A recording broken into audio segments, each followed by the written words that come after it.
Graça e paz, meus irmãos. Como que vocês estão nessa noite? A gente tinha uma música que a gente cantava quando era criança. Com Cristo no barco, tudo vai muito bem. É assim que a gente vive. Nessa noite eu queria refletir rapidamente com vocês a respeito de um texto na palavra de Deus, uma passagem bíblica que a gente vai encontrar em 3 dos evangelhos, Mateus, Marcos e Lucas, que é um discurso de Jesus a respeito do final dos tempos. Jesus ele estava junto com seus discípulos perto do templo, e um dos seus discípulos fala assim: Jesus, olha essa maravilhosa construção.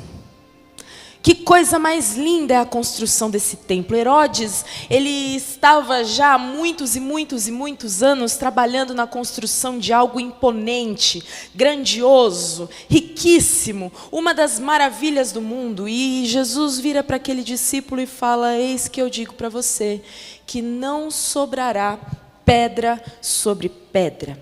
Então os discípulos, juntamente com Jesus, sobem ao Monte das Oliveiras, e ali Jesus, sentado sobre esse Monte das Oliveiras, diante do templo, recebe uma pergunta dos discípulos Pedro, Tiago, João e André. Diga-nos quando essas coisas vão acontecer e que sinal haverá quando todas elas estiverem para se cumprir. E aí, meus queridos irmãos, parando nesse ponto, eu queria refletir um pouco com vocês. Nunca eu ouvi falar tanto a respeito de final dos tempos quanto nos últimos dias que a gente tem vivido.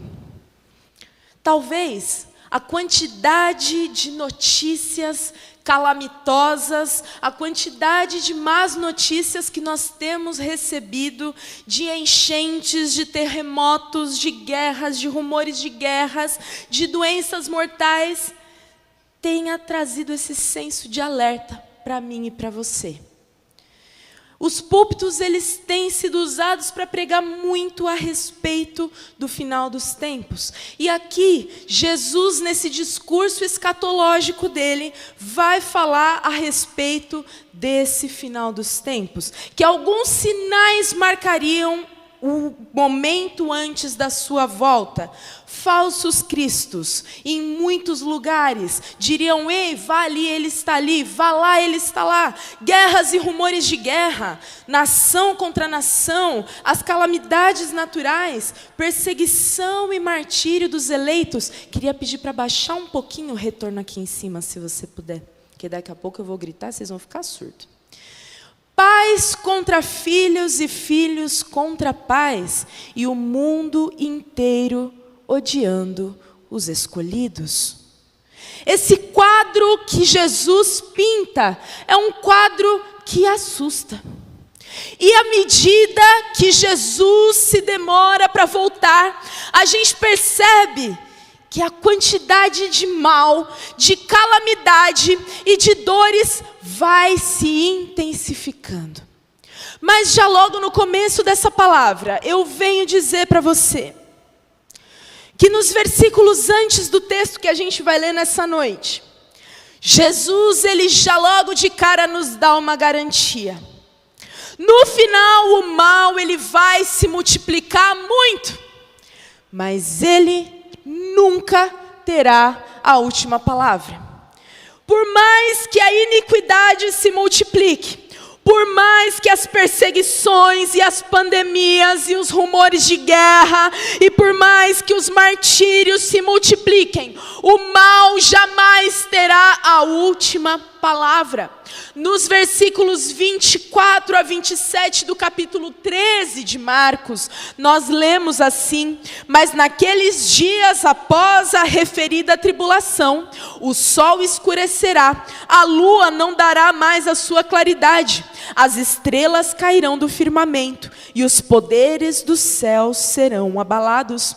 Então verão o Filho do Homem vindo nas nuvens com grande poder e glória. E então ele enviará os anjos e reunirá os seus escolhidos dos 4 ventos, da extremidade da terra até a extremidade dos céus. Não importa tanto assim se as calamidades estão aumentando, porque o final a gente já sabe. No final vai dar tudo certo. É que nem novela. Dá ruim, dá ruim, dá ruim o tempo todo.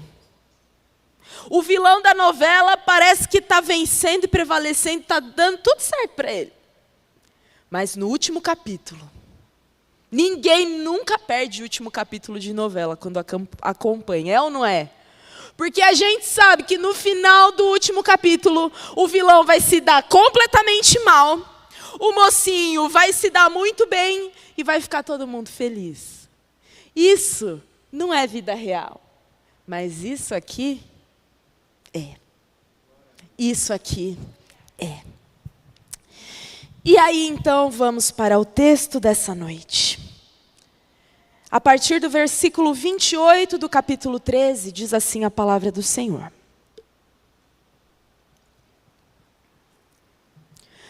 Aprendam, pois, a parábola da figueira.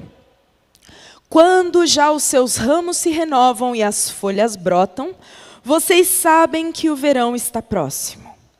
Assim, também vocês, quando virem acontecer essas coisas, saibam que está próximo às portas. Em verdade lhes digo que não passará esta geração sem que tudo isso aconteça. Passará o céu e a terra, porém as minhas palavras não passarão. Mas a respeito daquele dia ou da hora, ninguém sabe, nem os anjos no céu, nem o Filho, senão o Pai. Estejam de sobreaviso e vigiem, porque vocês não sabem quando será o tempo. É como um homem que, ausentando-se do país, deixa sua casa, dá autoridade aos seus servos, a cada um a sua obrigação, e ao porteiro ordena que vigie. Portanto, vigiem, porque vocês não sabem quando virá o dono da casa. Se à tarde, se à meia-noite, se ao cantar do galo, se pela manhã. Para que, vindo ele inesperadamente, não encontre vocês dormindo. O que, porém, digo a vocês, digo a todos, vigiem. Os sinais do final dos tempos estão continuamente ao nosso redor. E para os primeiros ouvintes dessa mensagem de Jesus, isso era iminente. Haviam 2 coisas terríveis para acontecer. Alguns dias depois de Jesus ter proferido esse discurso, Jesus seria assassinado naquela cruz e os discípulos dele seriam dispersos. E é muito interessante que no Monte das Oliveiras Jesus fala assim: vigiem porque vocês não sabem o dia e a hora. E no momento de mais angústia do nosso Jesus, quando ele pede para os seus discípulos, vigiem e orem juntamente comigo, porque eu estou numa profunda aflição, o que acontece com esses discípulos, meus irmãos? Pode falar? Eles dormem. No momento em que Jesus pede para que os discípulos vigiem juntamente com ele, eles por 2 vezes dormem. E aí, de repente, os soldados chegam juntamente com Judas para prender a Jesus. E o que esses discípulos fazem? Eles fogem. A verdade é que se nós não nos prepararmos e não vigiarmos para os momentos das aflições, quando elas chegarem, nós não estaremos preparados para elas e fugiremos. A vigilância é importante. Observar os sinais é importante. E por isso Jesus propõe a parábola da figueira. A figueira no Oriente Médio, ela se diferencia das demais árvores. Por quê? Porque ela tem uma característica especial. Todas as outras, durante o inverno, mantêm as suas folhagens verdes, mas a figueira, no tempo do inverno, ela murcha, ela seca e as suas folhagens secam junto com ela. E ela só vai voltar a brotar quando o verão está próximo. O que Jesus quer dizer com essa imagem, com essa figura, é que os sinais indicam que o verão está próximo. É isso que Jesus está querendo dizer para esses discípulos. 40 anos depois desse discurso ter sido proferido, o templo que Jesus disse que seria destruído é assolado, Jerusalém é destruída e centenas de milhares de vidas morrem por conta de um cerco romano. E todas essas palavras de Jesus se cumprem nesse momento. Os discípulos tiveram que enxergar uma destruição e uma tribulação iminente. E esses sinais, eles vêm se repetindo ao longo dos tempos.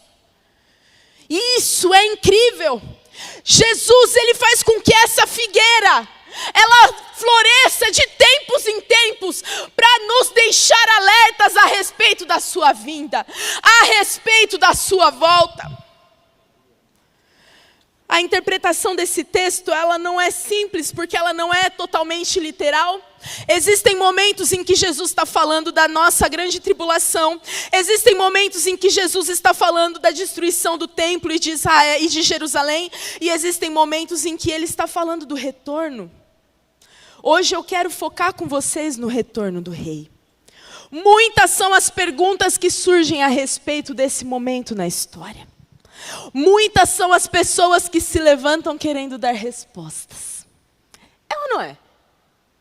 Jesus vai vir. Quantas pessoas já falaram que, fazendo umas contas lá, conseguiram descobrir que Jesus viria no tempo A, no tempo B, no tempo C? E quantas delas acertaram? Graças a Deus nenhuma, porque senão teria dado ruim para nós, né? Se a gente está aqui ainda. Não é verdade, irmãos? Nenhuma delas acertou. E por quê? Porque Jesus, em momento nenhum, nos convida, nos conclama a adivinhação. Não, em momento nenhum desse texto. E em outros lugares é muito pelo contrário. Ele fala, não tentem adivinhar, porque nem o Filho, nem os anjos sabem o dia e a hora, apenas o Pai. Mas uma coisa Jesus nos ordena nesse texto. Olha só que coisa incrível. No versículo 4, tenham cuidado. No versículo 9, estejam de sobreaviso. No versículo 23, estejam de sobreaviso.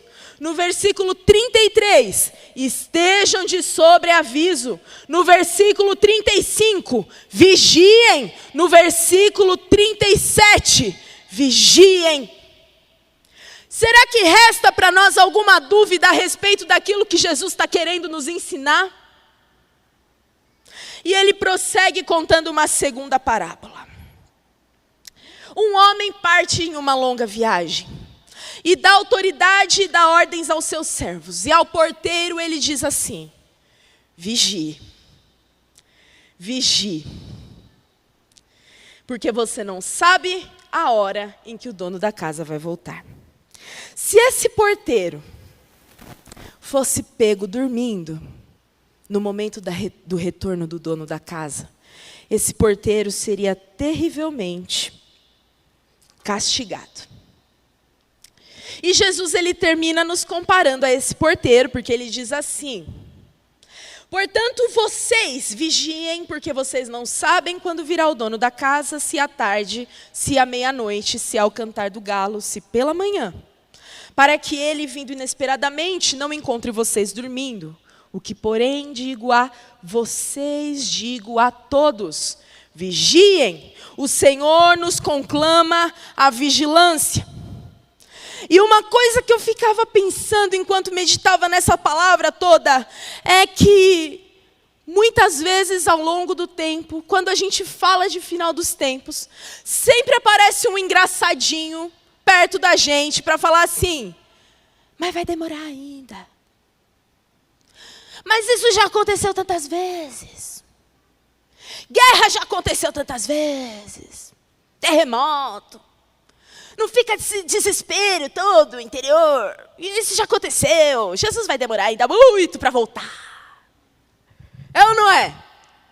É só você começar a falar de fim dos tempos. Pode fazer o teste. Depois você me conta, tá bom?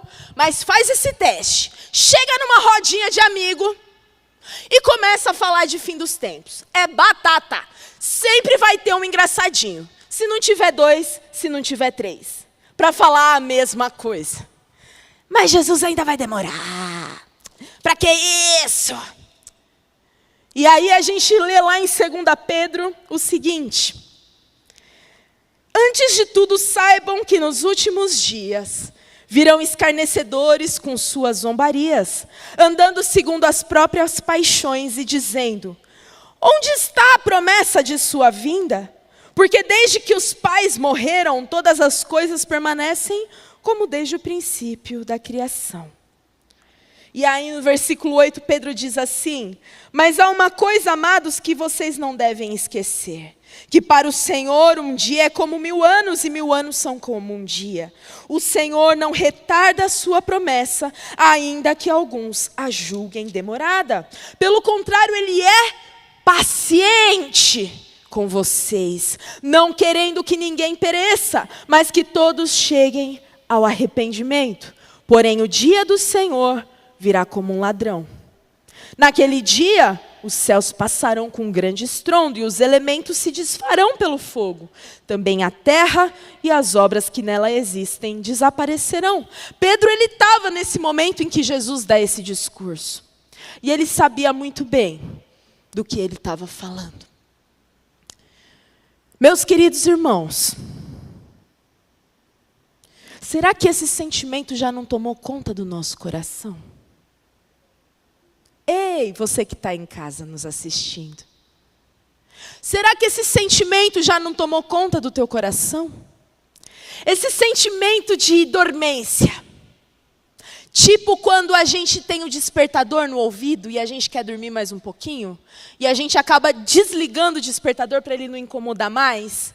Será que a gente não tem feito isso com a voz do Espírito, que vem clamando como uma figueira esverdeada nos nossos tempos? Os sinais estão em todo lugar. Os sinais estão à nossa volta. Os sinais estão em nós. Quantas vezes o nosso coração tem se esfriado e se endurecido diante dos sinais? Será que nós não estamos como esses escarnecedores, dizendo: o Senhor ainda demora para voltar? Será que o desejo de encontrar com o Rei já não foi embora do nosso coração há muito tempo? Quantos aqui verdadeiramente desejam encontrar o Rei? Eu não quero que ninguém levante a mão, não. Porque vai ser automático vocês levantarem a mão. É socialmente aceito. Se alguém aqui não levantar a mão, o que vai acontecer? Que isso? Esse irmão não deseja. Mas fato é que muitas vezes o nosso coração já se esqueceu desse desejo há muito tempo. E o que fica dentro de nós é só um sentimento de que eu não quero passar pela tribulação. O caminho melhor é ir para Deus. Mas é porque eu não quero sofrer. Eu quero me safar. Eu quero me livrar. Mas eu não quero, não é porque eu quero encontrá-lo. Quanta confusão de sentimentos tem dentro de nós, é ou não é verdade? Começa pela nossa vida diária com o Senhor, que muitas vezes não existe. Como é que nós queremos encontrá-lo se no nosso dia a dia nós não o encontramos? Como é que a gente fala que quer ir para um céu, morar com o Senhor, se aqui nessa terra a nossa vida não revela esse desejo e esse impulso? É por isso que a gente está adormecido, queridos. É por isso que a gente não consegue glorificar. É por isso que a gente fica amortecido, porque isso já se esfriou dentro de nós há muito tempo. Os cuidados desse mundo têm sufocado a sementinha de Deus no meu e no seu coração. Os cuidados dessa terra conseguiram sufocar o desejo de encontrar o Rei dos Reis, o Rei da Glória. Esses primeiros discípulos, eles não sofriam desse problema. Eles tinham uma urgência tão grande em encontrar o Rei, que as prisões, os naufrágios, os martírios não eram suficientes para paralisá-los. Mas de repente dentro de nós, uma dor de barriga é suficiente para nos paralisar. Ei, igreja, se prepare. Igreja, se prepare. Jesus está voltando. Ele está às portas. Se você não consegue enxergar as cores verdes da folha dessa figueira que se levanta, refletindo os primeiros raios de sol, a minha oração nessa noite é para que o Senhor abra os teus olhos espirituais.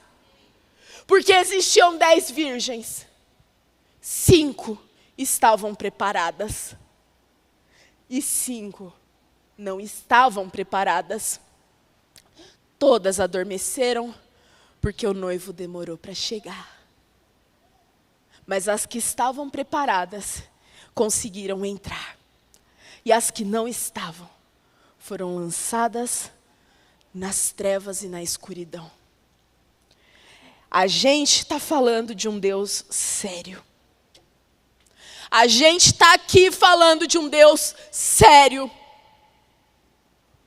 Não se esqueça que esse Deus que você veio celebrar nessa noite é o Criador dos céus e da terra. Não se esqueça que esse Cristo é o Deus vivo que se fez um bebezinho no colo de Maria, mas que continuava sendo Deus. O Rei está voltando, querido. E nessa noite, eu queria dar esse senso de urgência no seu coração. Porque eu percebi que no meu coração, essa chaminha, ela vira e mexe, ela se apaga.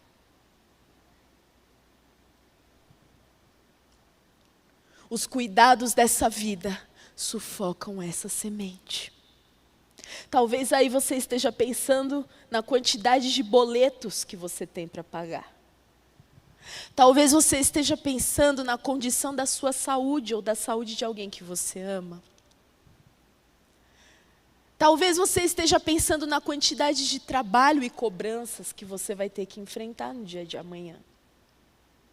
A verdade é que os cuidados dessa vida têm nos sufocado. E esse sufocar dos cuidados nos faz adormecer. Cuidem-se, meus irmãos, para que no dia da angústia vocês não fujam como fugiram aqueles discípulos adormecidos.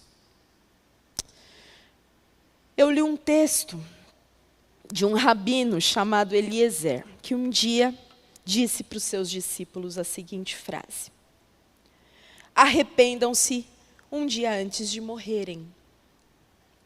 E quando esse rabino foi indagado pelos seus discípulos sobre como eles saberiam qual seria esse dia, o rabino respondeu: mais uma razão para vocês se arrependerem hoje, caso morram amanhã. A única chance que a gente tem é o hoje. Porque quem não sabe o tempo que tem muito pouco tempo. Se o Covid não te dá essa sensação de urgência, eu não sei mais o que pode te dar essa sensação. A gente foge do Covid, mas a verdade é que a gente recebe uma ligação de uma pessoa: por favor, orem por mim. E em 2 semanas depois, nós estamos enterrando essa pessoa. Se isso não te dá uma sensação de urgência, eu não sei o que é que pode nos atingir desse jeito. Os sinais estão aí. Meus irmãos, fiquem de pé. Mané Worship, por favor, me ajude aqui. Existem duas coisas que esse texto nos ensina de uma maneira muito profunda. A primeira delas é a esperança iminente do retorno da vinda de Jesus, onde toda dor e toda tristeza será lançada, será jogada fora, vai acabar. Isso é uma esperança viva em nós. Vai passar essa dor, vai passar. E também existe o senso de urgência da gente entender que as nossas obras serão passadas pelo fogo. E aquelas que forem de ouro serão purificadas, mas aquelas que forem de palha serão consumidas.